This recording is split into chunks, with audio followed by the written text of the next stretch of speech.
چې کله دې په مونځ کې زړه لګېدل بند شو اوګو پوه شه چې بدې ورځې در باندې رالې. مونځ کې دې زړه نه لګي، په عباداتو کې دې زړه نه لګي، عبادات در باندې بوج جوړیږي، بس پوه شه چې بدې ورځې در باندې رالې. یوه نښه ده.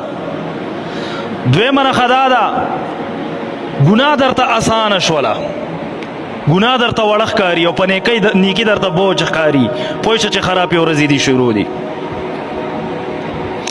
درېیمه نښه دا ده چې په رزق کې تا ته بېبرکتي محسوسه شوه، ته پوهېږې چې یاره دا رزق کې برکت نشته دی،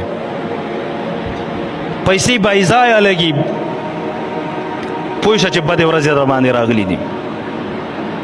څلورمه نښه د مشرانو خاص کر د مور او پلار نافرماني در نه شروع شوه، پوه شه چې بدې ورځې در باندې راغلي دي. پنځمه نښه ستا ناسته پاسته د غلطو خلکو سره ډېره شوله، د نیکو خلکو سره دې ناسته پاسته کمه ده، پوه شه چې بدې ورځې در باندې راللې، تا ته په بدو ورځو کې اخته دا بد ټایم دی په تا باندې.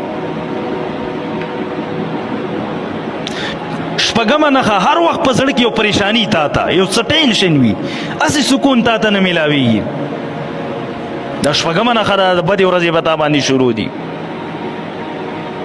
اومه نښه دا ده هر ټیم هر ګل چاپېره تا ته نفرت محسوسېږي، تا ته دا محسوسه شوه چې یار هر طرف زندگی سخته ده، نفرتونه دي، دا په تا باندې بدې ورځې روانې شروع دي.